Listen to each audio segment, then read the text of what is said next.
कौन था अजाजील, अल्लाह का सबसे इबादतगार फरिश्ता, आखिर क्यों बन गया मुसलमानों का जानी दुश्मन? इसने ऐसा क्या कर दिया कि अल्लाह ताला ने इसे हमेशा के लिए जहन्नमी कर दिया? क्या ये अजाजील वही है जिसे लोग इब्लिस के नाम से जानते हैं? क्या है सच? पूरी बात जानने के लिए वीडियो में आखिर तक जरूर बने रहिएगा। हजरत आदम अलैहिस्सलाम की पैदाइश से पहले आसमानों पर दो किस्म के मखलूक रहते थे, एक नूरी और दूसरा नारी। नूरी मखलूक नूर से पैदा किए गए थे जिसे मलाइका या फरिश्ता कहा जाता है। ये दिन रात इबादत में मसरूफ रहा करते थे और इनके यहाँ न औरतें होती थी और न ही उनकी नस्ल चलती थी। दूसरी मखलूक नारी यानी जिन्नात थे जो आग से पैदा किए गए थे। उनकी औरतें भी होती थी और उनकी नस्ल भी चलती थी। ये सब अल्लाह के आसमानी लश्कर थे। वो कस मकसद के लिए बनाए गए थे ताकि वो अपने मालिक को जाने और हमेशा उनकी खिदमत और इबादत करें। उन्हीं में से एक मौजिज हस्ती अजाजील था जिसका मतलब होता है खुदा का अजीज। अजीज को अल्लाह ने दहकती हुई आग के शोलों से पैदा किया था। हजरत आदम अलैहिस्सलाम की पैदाइश से 1,44,000 साल पहले जन्नात की पैदाइश हुई। सभी जिन को जमीन पर भेज दिया गया, जहाँ 300 साल गुजरने के बाद जमीन पर उसे अपनी नस्ल की मुखालिफ मिली जिससे उसने शादी कर ली और वक्त गुजरने के साथ बड़ी तादाद में उसकी औलादें हुई। पहले तो ये खुदा के बहुत फरमाबरदार थे लेकिन बहुत जल्द ये नाफरमान भी हो गए। जब उनकी बदमालियों की हद पार हो गई तो बड़ी तादाद में जिन्नात से मौत का जायजा चखा और वो मर गए। इस दौरान जो नेक जिन्नात थे वो बच गए और उनकी नस्ल आगे बढ़ी। उन्हीं जिन्नातों में एक मशहूर जिन्नात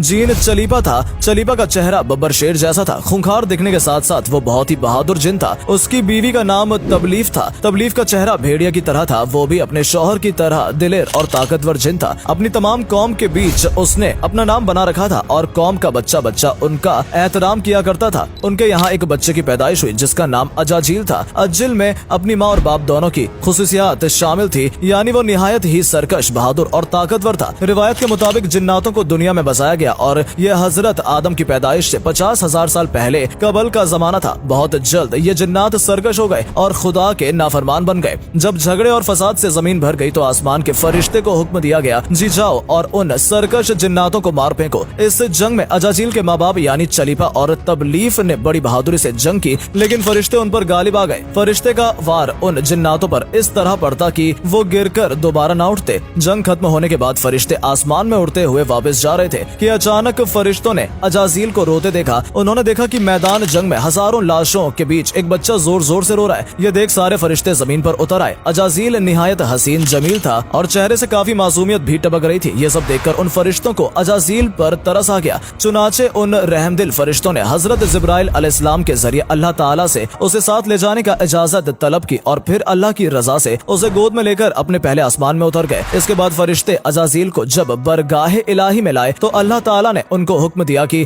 अजाजील को बेहतरीन तरबियत करो और फरिश्तों ने अजाजील को अपने साथ ले जाकर बेहतरीन तरबियत दी। अजाजील को इबादत और अदाब के तरीके से सिखाए और बहुत कम समय में ही वो अल्लाह का नेक बंदा बन गया। वो अपना ज्यादातर वक्त अल्लाह ताला की इबादत में गुजारता था और दूसरे फरिश्तों की तुलना में वो सबसे कम बहुत काम करता था। अकेला ही आसमान की सैर को निकल जाता और कुदरत इलाही को जानने में नाकाम कोशिशें करता और अपना सर खपाता। एक वक्त ऐसा भी आया कि अजाजील अल्लाह का सबसे चहीता इबादत गुजार वाला बंदा था। अपनी इबादत की वजह से वो इस दर्जे तक पहुंच चुका था कि उसे फरिश्तों का मौलिम मुकर्रर कर दिया गया था और आसमान वाले उसे आबिद कहकर पुकारने लगे। बताया जाता है अज्जिल 40,000 साल तक जन्नत का खजांची था, 80,000 साल तक फरिश्तों का साथी था। पर दोस्तों अल्लाह ताला ये बहुत बेहतर जानते थे आगे चलकर ये क्या बनने वाला है। इसलिए अल्लाह ताला फरमाते हैं कि मैं जिसे चाहता हूँ इज्जत देता हूँ और जिसे चाहता हूँ जिल्लत। वक्त तेजी से गुजर रहा था। उसे सर्द रवैये ने उसे फरिश्ते में मगरूर और मशहूर कर दिया लेकिन उसे उसकी जरा भी फिक्र नहीं थी। उसका हदफ तो अल्लाह का सबसे मुकर्रब और इबादत गुजार बनना था जिसके लिए वो दिन रात इबादत में मसरूफ रहा करता था। दोस्तों एक बार 7वें आसमान की सैर करते करते लोहे महफूज तक जा पहुंचा जहां एक इबारत लिखी हुई थी कि हमारा एक बंदा ऐसा है जिसे हम हर निमस्तों से नवाजेंगे, जमीन से उसको आसमान तक पहुंचा देंगे और आसमान से फिर इसे जन्नत में ले जाएंगे। उसके बाद हम उसको एक खास काम करने को कहेंगे लेकिन वो इनकार करेगा और बगावत पर आमदा हो जाएगा। उसने वहाँ औज़ बिल्लाहि मिनाश शैतानिर रजीम लिखा हुआ पढ़ा जिसके बाद वो 2000 तक रोता रहा और सोचता रहा कि भला ऐसा कौन होगा जो अल्लाह ताला की नाफरमानी करेगा और अपने आप को इससे महफूज रखने के लिए और खूब इबादत की तौबा करने लगा और ऐसे ही वो हमेशा अल्लाह का अजीज बनकर रहता था।